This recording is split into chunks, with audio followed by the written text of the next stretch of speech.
아멘. 아멘. 할렐루야. 하나님께서 우리에게 이 아름다운 주님의 날을 세우셨습니다. 오늘 또 우리가 일상적인 것을 귀로하고 주님 앞에 나와서 예배 드릴 수 있다는 것, 이것이 하나님께서 우리에게 주신 은혜인 줄 믿습니다. 오늘 이 시간 함께한 여러분 모두를 주님의 이름으로 환영을 드리고 여러분의 삶에 더 멋진 하나님의 역사들이 새로워질 수 있기를 주님의 이름으로 축복합니다. 축복합니다. 우리 앞뒤 좌우를 돌아오며 서로 축복합시다. 주님의 이름으로 축복합니다. 앞도 보시고 뒤도 보시고 축복합니다. 축복합니다. 축복합니다. 축복합니다. 앞서 광고에 여러분들에게 말씀드린 대로 우리 진창배 안수 입사님께서 포항시청으로 가시게 돼서 이제 5년 동안 거기에서 이제 직장이 이제 그렇게 되는 거죠. 그래서 포항으로 가게 됩니다. 그래서 우리가 특별한 파송하는 시간을 좀 갖도록 하겠는데요. 우리 진창배 안수 입사님은 그동안 저희 교회에서 집사 안수를 받으시고, 그래서 안수 입사님 되시고, 그리고 지금 고등부 부장으로서 아주 귀하게 사역을 하고 계셨는데 이제 포항으로 가시게 됐습니다. 5년 동안 5년 동안 갔다 오신 끝난 다음에 거기가 고향같이 돼서 눌러 앉을까 이렇게 생각할 수도 있을 것 같은데 아마 다시 오실 것 같아요. 그렇죠? 그래서 혼자만 오셨나요? 우리 앞으로 잠깐 나오시고요. 제가 파송장을 좀 드리도록 하겠습니다. 파송장 성명 진창배 안수입사, 위에 사람 본교회 안수입사로 성실하게 봉사하며 주님 나라 위에 열정으로 사역을 감당하기에 우리 모두의 감사의 마음을 담아 새로운 땅으로 나가는 그 발걸음을 축복하며 이 파송장을 드립니다. 집사의 직분을 잘한 자들은 아름다운 지위와 그리스도 예수 안에 있는 믿음의 큰 담력을 얻느니라. 디모데전서 3장 13절. 2014년 10월 12일 기독교 한국심리회 성광교회 담임 목사 유관재.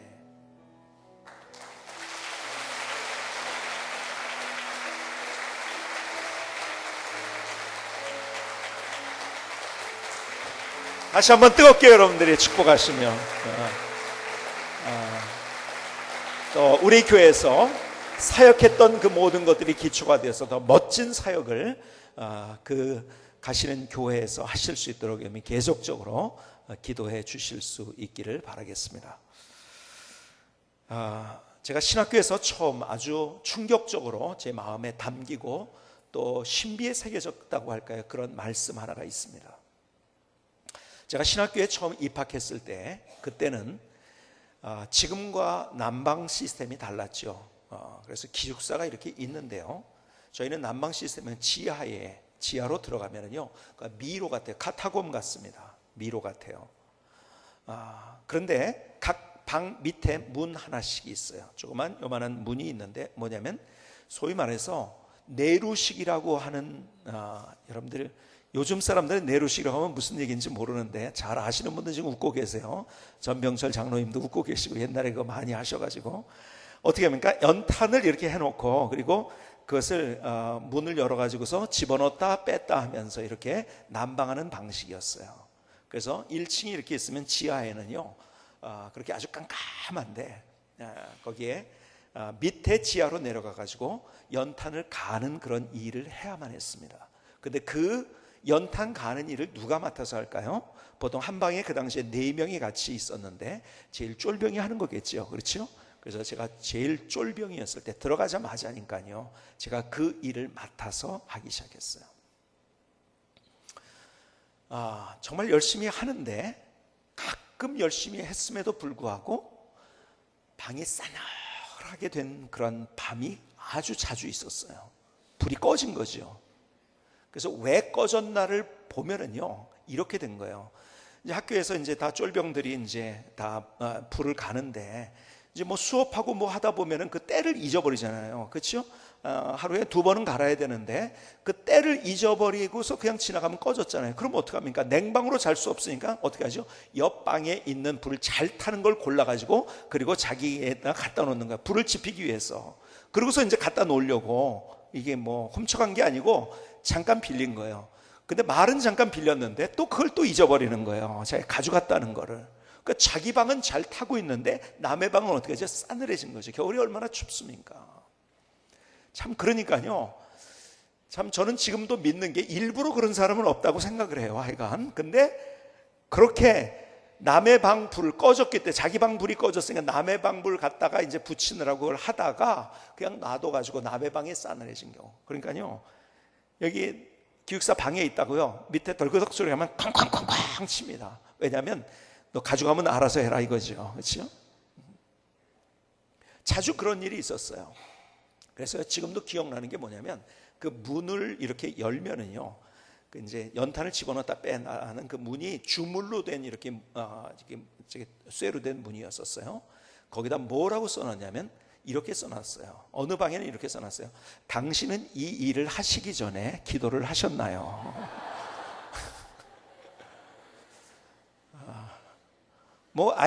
아주 굉장히 그 직선적으로 이렇게, 야, 너 지금 뭐 하는 거야? 뭐 이런 말도 써 있고, 하여간 거기 이제 백목으로 이런 게, 옛날 백목이었죠. 그걸 써놓은 거예요. 근데 어느 방에 써놓은 거를 지금도 잊지를 못해요. 거기 뭐라고 썼냐면, 그 문 여는 데다가 너 하나님의 사람아, 그렇게 써놓은 거예요. 너 하나님의 사람아. 그래서 그때 제가요, 그 말씀이 굉장히 제 안에, 야, 너 하나님의 사람아, 야, 이렇게 딱 하는데요, 함부로 문을 열 수 없더라고요. 그렇죠? 근데요, 그 말씀이 어디 있는 거냐? 오늘 본문에 있는 말씀입니다. 본문에 11절에 보면 너 하나님의 사람아, 너 하나님의 사람. 너 하나님의 사람이라는 건 뭡니까? 너는 이제 가능성이 없었던 인생, 멸망과 사망이 앞에만 있었던 인생에서 예수 그리스도의 보혈의 피로 말미암아서 너 구원받았다. 구원받았다는 것이 하나님의 자녀가 됐고 하나님의 백성이 됐다는 거예요. 이제는 하나님의 나라에 속한 자가 돼. 너 하나님의 사람이다. 그러니까 뭐예요? 하나님의 원리로, 또 하나님의 방법으로, 하나님의 법도로 살아가는 사람이 됐다는 거예요. 여러분, 어느 나라에 가면 그 법을 따를 때 그 나라를 누릴 수 있어요. 미국 가면 미국이요, 그렇죠? 여러분, 싱가포르에 가면 어떻습니까? 여러분, 껌 씹으면은요, 그냥 추방당합니다. 그러니까 껌을 가지고 들어오는 것 자체가 죄입니다. 거기는 법적으로 그래요. 우리나라는 씹으면 어떻습니까? 아무렇지도 않아요, 그렇죠? 그러나 껌 씹는 게 거긴 죄예요. 그러면요, 싱가포르에서 살려면 싱가포르의 법도를 따라야 되는 거예요, 그렇죠? 우리는 하나님의 나라에 하나님의 백성이 됐다는 거예요. 너 하나님의 사람아. 그러니까 이제는 너 하나님의 능력과 하나님의 역사와 하나님의 기적을 경험하는 삶, 하나님의 나라를 누리는 비결이 있다. 그것은 하나님의 원리로 삶을 살아가는 것이다. 너 하나님의 사람아 하는 말씀 속에 담긴 의미가 바로 그거예요. 살아가는 방식이 세상의 방식과 다른데, 그렇게 하나님의 방식으로 살아가면은 기적과 감격과 능력과 행복을 경험할 수 있다는 거예요. 그러면서 우리에게 주신 말씀, 다시 디모데전서 6장 11절로 12절을 보시겠습니까? 오직 너 하나님의 사람아, 이것들을 피하고 의와 경건과 믿음과 사랑과 인내와 온유를 따르며 믿음의 선한 싸움을 싸우라. 영생을 취하라. 이를 위하여 내가 부르심을 받았고 많은 증인 앞에서 선한 증언을 하였도다. 자, 이거요, 핵심을 얘기하면 이거면 너 하나님의 사람아, 그러면서 싸워라, 이거예요. 근데 어떤 싸움? 믿음의 선한 싸움을 싸워라. 여러분, 우리에게 싸워야 되는데 어떤 싸움이냐? 믿음의 선한 싸움. 더 쉽게 얘기하자면 우리는 언제나 늘 갈등 중입니다. 우리의 마음이. 그렇죠? 갈등일 때가 많아요. 이렇게 해야 되냐 저렇게 해야 되냐. 자, 여러분들이 식당에 가도요, 예를 들어서 중국집에 가면 꼭 우리가 갈등을 하죠. 무슨 갈등을 합니까? 짜장면이냐 짬뽕이냐, 짜장면이냐 짬뽕이냐, 뭘 먹으면 좋을까, 항상 갈등해요. 그래서 다른 사람은 짬뽕 시키는데 난 짜장면 시켰어요. 그러면 꼭 이제 짜장면 먹다 보면 아이고 나도 짬뽕 시킬 걸, 그렇죠? 또 반대로 내가 짬뽕을 위해서 그 다음날 시켰어요. 그런데 짜장면 먹고 그렇게 보기가 먹고 싶은 거예요. 그래서 아유 짜장면 시킬 걸. 매일 이런 갈등 속에서 어쩌면 우리가 살아가고 있는지 몰라요. 제가 미국에 사는 어떤 분 얘기를 들었는데 자기는 미국 식당에 절대 안 간다는 거예요. 왜냐하면은 힘들대요. 미국 식당을 가면은요. 왜 자꾸 갈등을 하게 만들어서. 미국 식당에 보면은 다 선택을 하게 하잖아요. 그냥 우리는 메뉴 하나를 시키면 알아서 나와요. 그렇죠? 근데 미국은요, 알아서 나오진 않아요. 꼭 뭘 먹냐고 선택을, 이거냐 저거냐예요. 그렇죠? 예를 들어서 뭘 하나 스테이크를 시켰어요. 그럼 스테이크만 그냥 해서 자기들 알아서 나오면 좋겠는데, 우리나라는 그냥 알아서 나오잖아요. 그렇죠?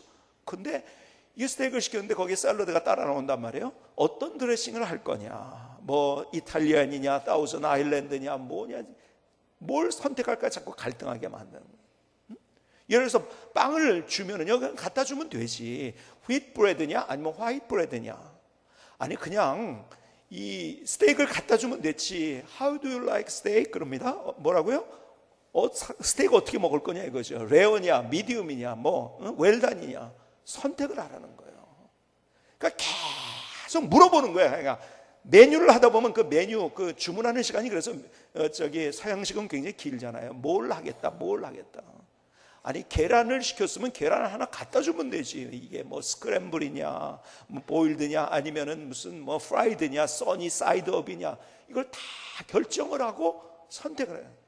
그러니까 자기는요 그렇게 자꾸 갈등해서 뭐 할까를 갈등하다가 힘이 들어가지고서 미국 시장에 안 간다는 거예요. 여러분 그런 갈등은요 뭘 하면 어떻습니까? 계란을 어떻게 먹으면 어떻습니까? 그건 별 문제가 되지 않아요. 그런데요 우리의 삶 가운데 정말 중요한 갈등들이 있어요. 이 갈등, 이 싸움에서 이겨야 되는데 우리가 그 싸움에서 자꾸 지고 있다는 거예요. 자, 디모데전서 6장 11절에 보니까 이렇게 다시 보십니다. 오직 너 하나님의 사람아 이것들을 피하고 의와 경건과 믿음과 사랑과 인내와 온유를 따르며. 자, 보세요. 나는 내 안에 내가 그것을 느끼든지 안 느끼든지 전쟁 중입니다. 싸움 중입니다. 내가 믿음이 이기느냐 아니면 불신과 의심이 이기느냐, 사랑이 이기느냐 아니면 미움이 이기느냐, 인내가 이기느냐 조급함이 이기느냐, 온유가 이기느냐 분노가 이기느냐, 감사가 이기느냐 불평과 절망이 이기느냐. 사실은요 내 안에 나도 모르게 이러한 싸움을 하고 있다는 거예요. 자, 그런데 보세요. 두 개가 싸우면 여러분 안에서 뭐가 이겨야겠습니까? 자, 사랑과 미움이 싸웁니다. 자, 뭐가 이겨야 1번 사랑, 2번 미움. 몇 번입니까? 1번이에요. 그렇죠? 자, 감사와 불평. 1번 감사, 2번 불평. 뭐가 이겨야 됩니까? 1번이죠. 그렇죠? 그런데 많은 경우에 1번이 이기지 않고 2번이 이기고 있다는 거예요. 싸움에서 계속 우리가 지고 있다는 거예요. 세상의 원리, 사탄의 원리는 절망이고 불평이에요. 하나님의 원리는 뭐냐? 감사예요. 세상의 원리는 미움이에요. 그래서 내가 보복하는 거예요. 그러나 하나님의 원리는 사랑이라는 거예요. 근데 우리가 이 싸움에서 계속 지고 있어요. 우리가 스스로 이렇게 생각해요. 아니 어떻게 우리가 저 같은 놈을 어떻게 사랑하냐 이거죠. 그리고 이미 우리는 처음부터 패배하기로 작정한 거예요. 그냥 싸워보지도 않고 그냥 백기투항을 하고 있어요. 싸워보지도 못한 채로 백기투항하고 그 싸움에서 우리가 지고 있어요. 너 하나님의 사람아 도대체 어떻게 된 거냐? 이 싸움에서, 믿음의 선한 싸움에서 너희가 이겨야 된다. 여러분, 우리는요 스스로 사랑이 이길 수 있다고 생각하지 않아요. 내가 어떻게 그 사람을 다 사랑하냐 이거예요. 아예 우리는 그냥 포기해버려요. 아니에요. 싸우라는 거예요. 사랑으로 이겨야 된다는 거예요. 아니 어떻게 감사를 하냐고요. 아니요. 감사하라는 거예요. 그럴 때 거기서 하나님의 기적을 경험한다는 거죠. 자, 보세요. 여러분 성경에 보면 그래서 전쟁과 싸움에 관한 이야기가 굉장히 많이 나옵니다. 그 중에 대표적인 전쟁 싸움, 여러분 기억나는 거 있습니까? 누구와 누구의 싸움이라고 보통 얘기하죠? 누구와 누구의 싸움? 그렇죠. 다윗과 골리앗의 싸움. 그 장면을 다시 한번 성경으로 돌아가서 보시겠습니까? 자, 사무엘상 17장 4절로 7절에 이렇게 얘기합니다. 블레셋 사람의 진영에서 싸움을 도두는 자가 왔는데 그 이름은 골리앗이요 가드 사람이라. 그의 키는 6규빗 한 뼘이요. 이게요 거의 3m, 2m를 훌쩍 넘은 거예요. 2m 50은 넘었어요. 머리에는 노투구를 썼고 몸에는 비늘 갑옷을 입었으니 그 갑옷의 무게가 놋 5,000세겔이며 갑옷이요 57kg이나 워낙 크니까요. 그리고 그것을 능히 입고서 활동할 수 있는 그런 힘을 가졌다는 거죠. 그의 다리는 놋 각반을 쳤고 어깨 사이는 놋 단창을 메었으니 그 창자는 배틀채 같고 창날은 철 600세겔이며 방패된 자가 앞서 행하더라. 창이 몇 킬로냐면 7킬로예요. 여기에 600세겔이라는 것은 7킬로가 되는 그런 대단한 창을 가지고 나온 거예요. 그렇죠? 그러니까요 이스라엘 사람들이요 아예 싸워보지도 않아요. 그리고 어떻게 그들이 반응하는지 아세요? 사무엘상 17장 24절 보니까 이스라엘 모든 사람이 그 사람을 보고 심히 두려워하여 그 앞에서 도망하여. 이미 처음부터 백기투항을 한 거예요. 그냥 다 도망가 버렸어요. 근데요, 그 골리앗 앞에 누가 등장을 했습니까? 다윗이 등장한 거예요. 다윗이 어떻게 오게 됐죠? 이 다윗은요, 군대 갈 나이도 되지 않은 거예요. 그렇죠? 소년이었었어요. 그러니까 군대 안 갔으니까요, 집에 있는 다윗, 말째였잖아요. 그렇죠? 마지막 아들 이 다윗 아버지가요, 이새가 야, 형들 어떻게 하고 있는가 좀 봐라. 전쟁에 나갔으니까 얼마나 궁금하겠습니까? 그렇죠? 여러분, 아들들이 다 군대 갔단 말이에요. 참 이것처럼 궁금한 일이 어디 있으면 너 그러니까 가봐라. 그리고요, 먹을 것, 치즈 이런 걸 싸가지고 도시락을 싸준 거예요. 먹을 것을 위문품을 가지고 가게 한 거예요. 너 갔다 와가지고 아버지한테 그 전쟁의 상황이 어떤지를 좀 얘기해 줘라. 근데 갔는데 웬일입니까? 다 도망가고 다 벌벌 떨고 있어요. 그때 다윗이 내가 한번 나서 보겠습니다 한 거예요. 그리고 골리앗 앞에 섰어요. 자 보세요. 그때 골리앗이 어떻게 반응해요? 지금 이제 다윗이 쓴 거예요. 42절로 넘어갑니다. 그 블레셋 사람이 둘러보다가 다윗을 보고 업신여기니, 업신여기다 참 웃기고 있네 그러고 있는 거예요. 그렇죠? 이는 그가 젊고 붉고 용모가, 젊다는 것은요, 나이가 어리다는 거예요. 그렇죠? 아직 애라는 거예요. 43절에 블레셋 사람이 다윗에게 이르되 내가 나를 개로 여기고 막대기를 가지고 내게 나왔느냐고 그의 신들의 이름으로 다윗을 저주하고, 그 블레셋 사람이 또 다윗에게 이르되 내게로 오라. 내가 내 살을 공중의 새들과 들짐승에게 주리라 하는지라. 참 겁을 줘도요, 이렇게 겁을 주고 있는 거예요. 자, 골리앗을 바라보면 그 창과 갑옷을 가지고 있었잖아요. 그렇죠? 키는 얼마나 큽니까? 그렇죠? 달려들면서 너 들짐승에게 새들의 밥 되도록 내가 너 죽일 거다 이러고 달려들고 있는 거예요. 참 기가 막히죠. 근데 여기에서 성경은 이런 얘기를 해주고 있어요. 자기의 신의 이름으로, 그렇죠? 나왔어요. 그러니까 이것이 영적 전쟁이라는 것을 성경은 우리에게 가르쳐 주는. 그런데 다윗은요 거기에 겁먹지 않았어요. 왜 그런지 아세요? 그의 고백을 한번 보시겠습니까? 45절로 넘어갔어요. 45절. 다윗이 블레셋 사람에게 이르되 너는 칼과 창과 단창으로 내게 나오거니와 나는 만군의 여호와의 이름 곧 내가 모욕하는 이스라엘 군대의 하나님의 이름으로 내게 나가노라. 오늘 여호와께서 너를 내 손에 넘기시리니 내가 너를 쳐서 내 목을 베고 블레셋 군대의 시체를 오늘 공중의 새와 땅의 들짐승에게 주어 온 땅으로 이스라엘에 하나님이 계신 줄 알게 하겠고 또 여호와의 구원하심이 칼과 창에 있지 아니함을 이 무리에게 알게 하리라. 전쟁은 여호와께 속한 것인지 그가 너희를 우리 손에 넘기시리라. 자기의 신을 이름을 가지고 왔어요. 그때 나는 하나님의 이름으로 간다. 나는 할 수 없다.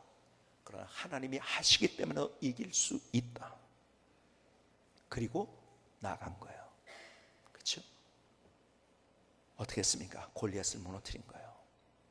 그리고 전쟁에서 승리를 해서 민족적 구원이 있었을 뿐만 아니라 그의 인생에도 정말 하나님이 함께 하시는 놀라운 증거를 경험하며 그의 삶에 하나님의 기적이 무엇인가를 보여줬던 거예요. 이야, 하나님의 사람. 여러분, 이러한 싸움이 블레셋과 이스라엘의 싸움이 아니라 내 안에서 일어나고 있다는 거예요. 세상적인 원리가 내 안에 침범해 와가지고 계속 나에게 공격을 합니다. 그런데요, 우리는 세상적인 원리가 맞다고 생각하면서 거기에 처참하게 무너져 버립니다. 그리고 싸워보지도 못하고 그냥 그렇게 우리의 삶이 미움이고 불신이고 조급함이고 분노고 불평이고 절망이고 이렇게 우리의 삶을 살아가고 있는 거예요. 아니에요. 우리의 내적인 전쟁에서, 영적인 전쟁에서 우리가 승리할 수 있어야 된다는 거예요. 여러분, 세계 역사를 봐도 똑같은 얘기들이 나옵니다. 여러분 보세요. 로마가 정말 로마가 될 수 있었던 이유가 뭔지 아십니까? 사실은요, 칼타고와 포에니 전쟁이라는 걸 했잖아요. 3차의 전쟁을 했어요. 그렇죠? 이 역사 속에서 이 포에니라는 말은요, 그 당시에 이 뭡니까? 이 지중해를 전체를 다 점령하고 있었던 페니키아라는 말에서 나온 거예요. 이 페니키아 문명이 얼마나 대단한 문명입니까? 거기서 유리도 만들고 로마자도 여기서 나왔고요. 대단한 문명이었었어요. 아주 고대로서부터 대단한 문명이었었어요. 그 포엔이란 말이 페니키아라는 말입니다. 여러분, 이 카르타고는요, 그래서 저쪽 어디입니까? 지중해 동쪽부터 서쪽까지, 그러니까는 이 북쪽 아프리카와 그리고 동쪽의 아시아와 그리고 서쪽의 유럽까지, 그러니까 리베리아 반도, 어디죠? 지금의 스페인까지 다 점령을 하고 있었던 대단한, 그러나 로마는 그 당시에 도시국가였었어요. 상대가 되질 않았어요. 1차, 2차 전쟁의 초반부에는 전부 다 완전히 밀려도 그렇게 밀릴 수가 없었어요. 더군다나 포에니 전쟁에서 칼타고의 명장이라고 이야기하는 누가 있습니까? 한니발이라는 사람이 있잖아요. 그렇죠? 비교가 되질 않았어요. 그런데 결국 1차, 2차, 3차를 거치면서 로마의 스키피오 장군에 의해서 결국 칼타고가 무릎을 꿇게 됩니다. 그리고 거기에서부터 로마가 로마다워지기 시작한 거예요. 거기에서 만약에 주저앉았다고 한다면 로마는 역사 속에 없었을 것입니다. 그렇죠? 그러나 이제는 칼타고가 역사 속에, 그 당시는 훨씬 더 강대한 나라였었지만 지금은 역사 속에서 없어진 거예요. 여러분, 페르시아 얘기도 그런 거 아닙니까? 페르시아가 사실 바벨로니아를 정복하고 그리고 세계 최강의 제국이 됐어요. 그 최대의 제국이 됐다는 말이 무슨 말입니까? 아시아, 아프리카, 유럽, 물론 전체는 아니지만 일부라도 다 세 대륙을 정복한 최초의 제국이 된 거예요. 저기 어디입니까? 저기 이집트까지 해가지고. 그래서 그때 페르시아가 대제국 시대 때는요, 옆에 있던 나라들이 벌벌 떨었어요. 눈치를 봤어요. 그 중에 여러분들이 잘 아는 도시국가들, 아테네니, 아니면 마게도니아니, 스파르타니, 사실은 다 조그만 도시국가였었잖아요. 그렇죠? 그러니까 그 대제국하고는 비교할 수 없었고, 그리고 눈치를 보고 있었단 말이에요. 그런데요, 그 도시 국가들 중에서도 변방이라고 하는, 지금으로 얘기하면 그리스에서 더 저 북쪽에 있는 마케도니아라는 도시 국가에서 누가 나왔습니까? 유명한 알렉산더가 나온 거예요. 그리고 그 알렉산더가 페르시아를 정복합니다. 그리고 페르시아는 역사 속에 없어집니다. 그리고 그때로부터 소위 말해서 헬레니즘 시대가 열려지게 된 거예요. 헬레니즘 시대. 그래서 유럽의 모든 것들은 다 헬레니즘의 영향. 그래서 여러분이 역사를 얘기할 때 역사에 큰 두 가지 물줄기가 있는데, 하나는 헤브라이즘과 헬레니즘이라는 얘기를 합니다. 그렇죠? 헤브라이즘은 뭡니까? 유대교로부터 나온 것. 헬레니즘, 그것은 그리스로부터 나온 그 문명. 그래서 지중해를 중심한 모든 나라들이 유럽과 아프리카와 아시아, 이 헬레니즘의 영향을 받은 거예요.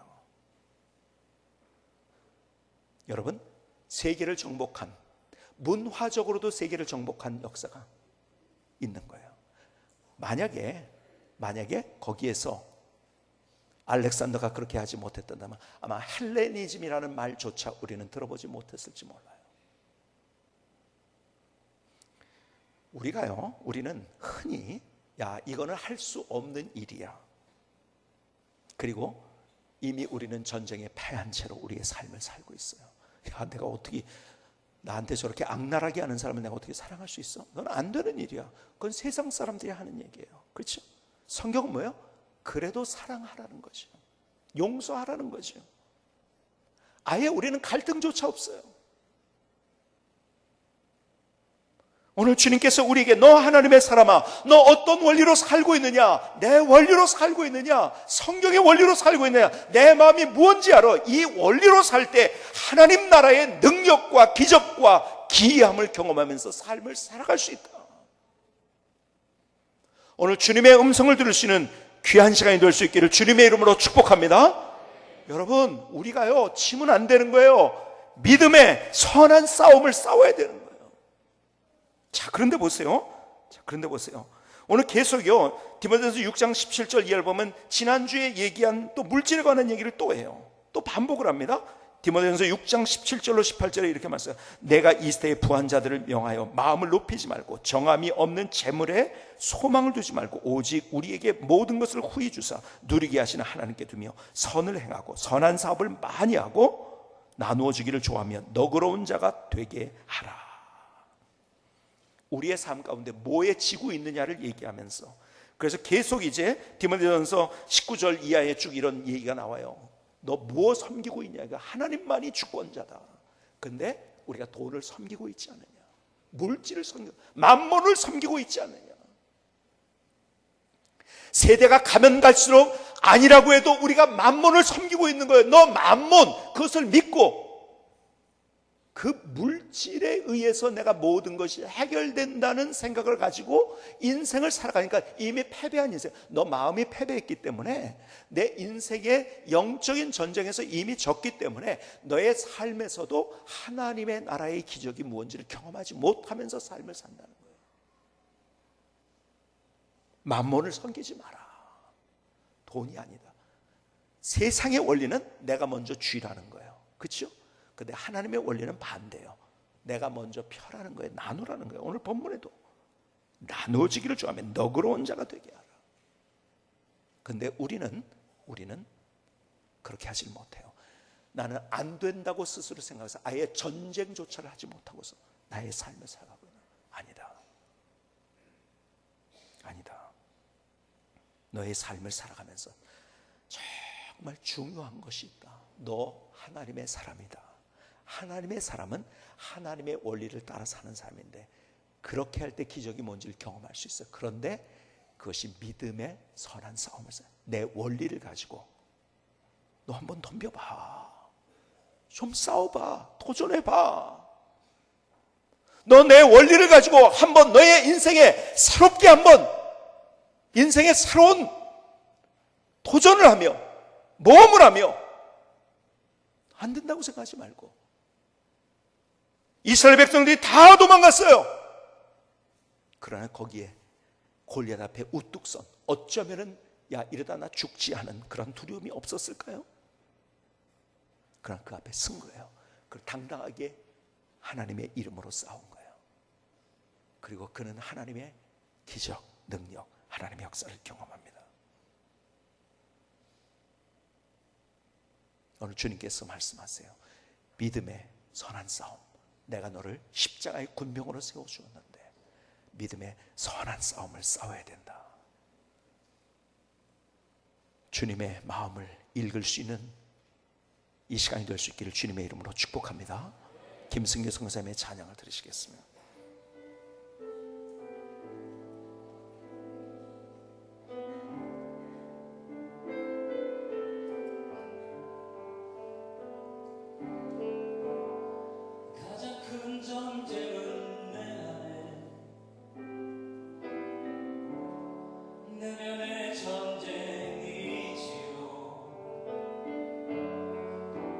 미움이 달려들 때 사랑으로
아멘. 하나님, 나의 고백입니다. 하나님, 나의 노래, 나의 결단을 주님 앞에 올려드립니다. 하나님, 나를 받아주시옵소서. 여러분에게 묻고 싶어요. 여러분들이 안에 지금 전쟁 중이라는 것을 느끼고 계십니까? 근데 많은 사람들이 아쉽게 전쟁 중이라는 것을 느끼고 있질 못해요. 왜 그런지 아세요? 이미 정복됐기 때문에, 이미 식민지가 됐기 때문에, 이미 패배했기 때문에 전쟁 중이라는 것 자체를 모르고 있어요. 그리고 그냥 그렇게 살아가고 있는 거예요. 하나님은 믿지만 나의 삶 속에서는 그냥 세상이 얘기하는 대로 그렇게 살아가고 있는, 똑같이 떠밀려서 삶을 살아가고 있는 거예요. 여러분, 일제치하, 우리가 참 우리 민족의 가장 순환사를 겪었을 때가 일제치하 아닙니까? 그때를 경험한 분들도 여기 계신데요. 참 비참한 식민지 시대. 근데 거기서 독립운동이 일어났기 때문에 우리나라가 이렇게 세워진 거. 아마 그것이 없었다고 한다면 우리나라가 지금 또 어떻게 됐을까? 계속 해외에서 국내에서 3.1운동이 일어나고 자꾸 독립운동이 일어나고, 다 패배한 것 같아도 다시 우리가 도전해야 된다는 거예요. 어쩌면 나도 모른 채로 세상의 원리가 나를 다 지배하고 있어요. 그래서 이미 식민지가 되었기 때문에 세상의 원리로 내가 싸움 자체를 못하고 있으니까 내가 영적인 전쟁을 하고 있는지도 모른 채 나의 삶을 살고 있다는 거예요. 아니에요. 다시 우리가 주님의 말씀으로 내 마음이 격동돼야 돼요. 다시 우리의 마음이 뜨거워져야 돼요.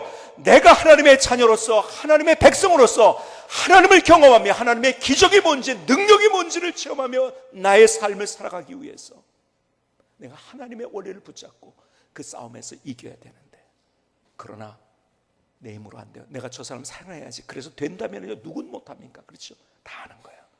할 수 없기 때문에 주님 앞에 다 모든 것들을 내는 거예요. 다윗이 그런 거잖아요. 내 힘으로 안 된다는 거. 만군의 여호와의 하나님의 이름으로 나간다는 거잖아요. 그렇죠? 거기에서 승리한 거예요. 이긴 거예요. 기적을 경험한 거예요. 사도 바울도 똑같은 고백을 하잖아요. 뭐라고 합니까? 나는 할 수 없다는 거예요. 그렇죠? 근데 빌립보서 4장 13절에 내게 능력 주시는 자 안에서 내가 모든 것을 할 수 있니라. 나 안 된다지만 그러나 주님이 나에게 힘 주시기 때문에 할 수 있다는 거예요. 그래서 또 도전하는 거예요. 다시 일어서는 거예요. 우리의 삶 속에서 하나님의 원리를 붙잡고 영적인 싸움에서, 내 내적인 싸움에서, 그 전쟁에서 내가 이길 수 있다면, 내가 승리의 개선가를 부를 수 있다고 한다면 나의 삶이 삶 속의 기적이요, 능력이요, 하나님을 경험하는 멋진 인생 되는 거예요. 그래서 다윗은 계속 이런 고백을 하죠. 그래서 만민들이 하나님이 누구신지를 알게 되고, 그래서요, 우리가요, 예수 믿어라가 아니에요.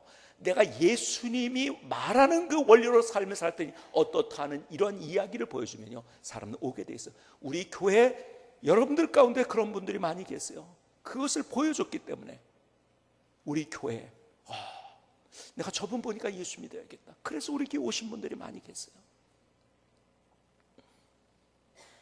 그 하나님을 경험해야죠. 우리가 패배한 채로 그냥 세상에 휩쓸려서 내가 예수 믿지만 예수 믿는지 안 믿는지 모른 채 나의 삶을 살아갈 것이 아니라, 하나님은 없는 것이 살아가는 것이 아니라, 신학적으로 해서 Practical Atheism이라는 말이 있어요. 실천적 무신론자. 하나님은 알아요. 하나님은 누구라고 얘기를 해요. 그런데 살아가는 모습을 보니까, 그 삶의 모습을 보니까 하나님 없는 것 같이 살아요. 그 실천적 무신론자예요. 하나님이 정말 계시고 나와 함께 하시다면 나는 다른 인생 살아야죠. 이미 세상의 원리에 지배되어지고 세상의 원리의 식민지가 되어서 그냥 그저 그렇게 우리의 삶을 살면서, 하나님 나는 왜 맨날 이 모양이냐요, 저 사람은 저런 거 경험하는데 나는 왜 이 모양이냐고요 하면서 우리의 삶을 사는 것이 아니라, 다시 하나님의 원리를 붙잡고, 너 하나님의 사람아, 하나님의 원리를 붙잡으라고 말씀하시는 거예요. 하나님의 방법대로 살아라. 그래서 승리의 개선가를 부를 수 있는 멋진 인생이 될 수 있기를 주님의 이름으로 축복합니다. 축복합니다. 기도하시겠습니다.